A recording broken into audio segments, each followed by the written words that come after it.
Une ambulance flambant neuve au centre de santé de Koukorandoumi. C'est le conseil régional du Sud Komoué qui équipe ainsi le centre de santé du village qui manque d'une ambulance depuis plusieurs décennies. Le président du conseil régional du Sud Komoué, Eugène Akaoulé, est venu remettre en personne les clés de l'ambulance au sous-préfet d'Agnamé. Un service de santé sans ambulance, c'est comme une symphonie inachevée. Ça veut dire tout simplement que le transfert d'un service de santé à un hôpital ne peut se faire convenablement s'il n'y a pas de moyens de motilité. C'est cette ambulance qui va permettre de combler ce vide ici. Les habitants de Koukorandoumi, qui ont souffert de l'absence d'une ambulance, se souviennent encore avec émotion d'un drame survenu il y a 8 ans. C'est une nièce qui a accouché, elle a saigné. Ce jour-là, il n'y avait pas de taxi. On a tout fait. Elle est morte sur le champ. Donc je suis très heureuse qu'aujourd'hui, on a une ambulance qui peut nous aider. C'est la vie qu'il vient de nous offrir.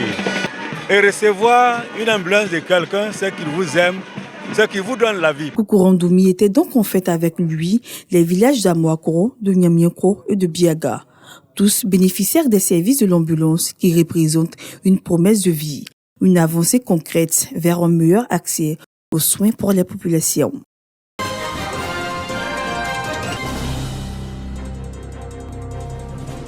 Zone agricole par excellence, l'arrière-pays de la région du Haut-Sassandra, en particulier la sous-préfecture de Nayo, fait face à de nombreuses difficultés en raison du mauvais état des pistes villageoises.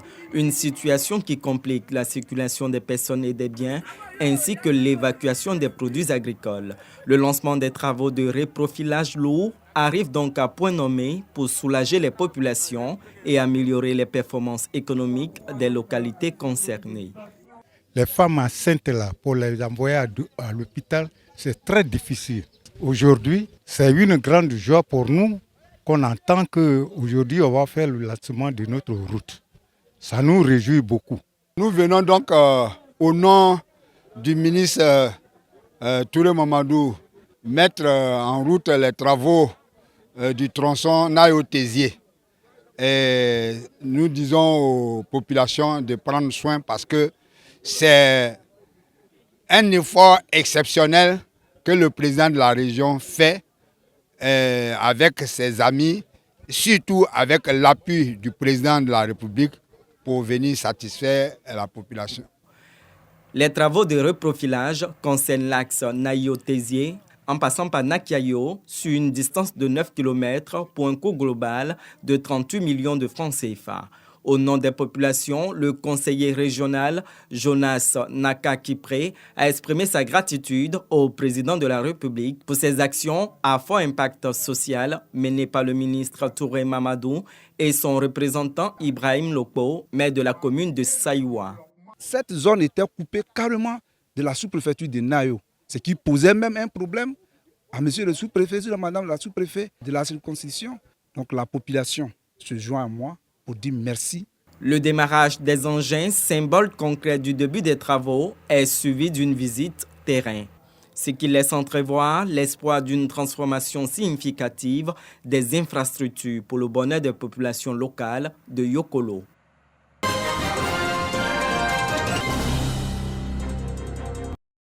Le prix bord champ de la noix de cajou est fixé à 425 francs. C'est officiel. Le kilogramme de la noix de cajou bien séchée et bien triée, ne contenant aucun corps étranger, est fixé à 425 francs CFA au titre de la campagne de commercialisation 2024-2025 contre 275 francs pour la campagne écoulée. C'est bon, on remercie le président Alassane et puis son gouvernement. Mamadou Sissé-Zaré, producteur dans la région du Béré, est dans sa plantation pour se rendre compte de l'effectivité du nettoyage de sa parcelle après l'annonce du prix de la NACAD. Comme le prix de cette année est meilleur pour nous les producteurs de la NACAD, et donc vraiment j'étais venu voir si les coins ont été bien nettoyés pour s'apprêter à faire les ramassages pour pouvoir revendre nos produits pour avoir des meilleurs prix qui étaient déjà fixés. Les producteurs sont reconnaissants au président de la République, Alassane Ouattara. Je remercie d'abord pour un premier temps le gouvernement ivoirien pour tous ses efforts qu'il fait pour sa population. Cette année, je sais que chacun de nous va pouvoir faire quelque chose. Tous les efforts que le gouvernement fait, c'est pour nous. Je suis content en tant que paysan. Dans les zones de production, tous les acteurs sont à pied d'œuvre pour une campagne réussie. La sachérie Brousse, maillon majeur de la qualité de la noix de cajou, est distribuée. La distribution en avant pour permettre aux producteurs déjà de bénéficier d'un meilleur stockage. Voilà, qui fait partie des bonnes pratiques agricoles. Il faut dire que le prix est lié à la qualité. Et l'un des facteurs de cette qualité est bien sûr le stockage de l'anacarde. Les bonnes pratiques de récolte et post-récolte sont aussi enseignées. Lorsque les paysans finissent de faire la séparation des noix sur la pomme, ils vont sécher sur les claies et après ils viennent avec ça au village, ils sèchent ça sur aussi des claies 2 à 3 jours. Lorsque c'est bien séché, ils font le triage et ils mettent dans les sacs en jute que nous sommes en train de leur remettre afin de vraiment maintenir la qualité pour vendre à un meilleur prix. Déjà, les producteurs nourrissent des projets. Si le prix est respecté à la fin de la campagne, terminer la maison et puis rendre ça bien propre pour que mes frères qui sont à Abidjan, quand ils vont venir là, ils n'ont qu'à trouver dortoir. Ils comptent acheter des terrains pour nous. Voilà, avant on ne sait jamais. Voilà. Donc tout ça, ça fait partie aussi de ces projets. Et aussi acheter un tricite pour que quand il va finir les récoltes, pour prendre en même temps lui-même venir en ville avec. C'est au champ, le champ est loin. Pour le respect du prix et voir une hausse, le Conseil du coton et de l'anacarde met en place sa stratégie. On a déjà ouvert une fenêtre de pratiquement 2 mois, c'est-à-dire à partir du 24 janvier jusqu'au 15 mars. La fenêtre est ouverte aux transformateurs de se ravitailler et à partir du 16 mars, les exploitateurs rentrent en ligne de compte. Les acheteurs sont fin prêts, ils n'attendent que les producteurs. Donc on a déjà commencé à réparer les camions. Voici un camion même qui est là-bas. Voilà, on est en train de faire les soudures déjà. Il y a les premiers sacs qui sont déjà arrivés. Il y a la bascule même, on a déjà nettoyé. Tout est déjà prêt. Voilà, nous on n'attend plus que les paysans. La Côte d'Ivoire est depuis 2021 le premier producteur mondial d'anacarde. La production annuelle de la noix de cajou pour la campagne de commercialisation 2024 était de 103 000 tonnes. Pour 2025, c'est une production de 115 000 tonnes d'anacarde brute qui est attendue.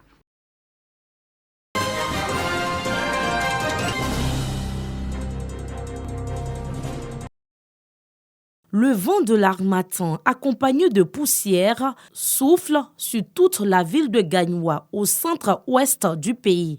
Une période favorable à l'activité des lavages automobiles, car la plupart des véhicules sont couverts de terre rouge. Dans ce lavage situé en bordure de voies au quartier Méréville, plus de place pour les véhicules.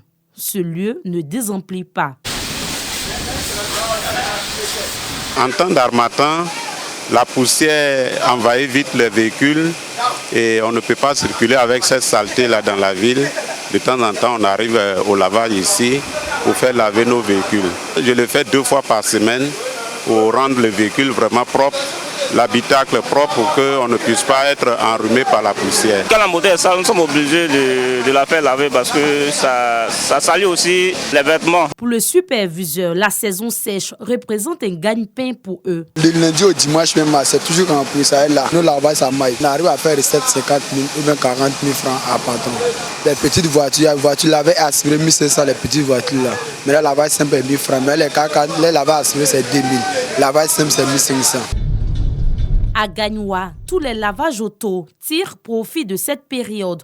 On les trouve dans toutes les rues et ruelles de la commune. À cause de poussière, les gens viennent parce que la plupart des personnels là, ils n'aiment pas la saleté sur les voitures. Donc, ils sont obligés de venir enlever les poussières à cause de ça. Donc, on peut faire recette de nos doulars, puis on peut partir au moins 10 000 à la maison. Débourser 500 francs CFA 2 à 3 fois par semaine, une somme qui pèse sur le budget des chauffeurs de taxi. Les clients montent, bon, on ne peut pas saluer à Biwala pour qu'on vienne au lavage de temps en temps rapidement pour que les clients doivent nous respecter aussi. Ça vous coûte trop cher un peu. Les enfants, pour bien laver, il faut qu'on les donne 1000 francs. 1000 francs là, c'est bon.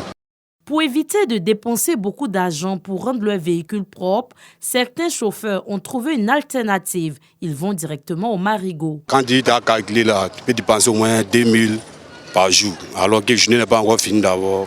Donc si on fait ça là, on peut tourner pour qu'on puisse gagner un peu. C'est Margot. Voilà, c'est pas pour quelqu'un. Si on gagne l'eau, on peut en profiter.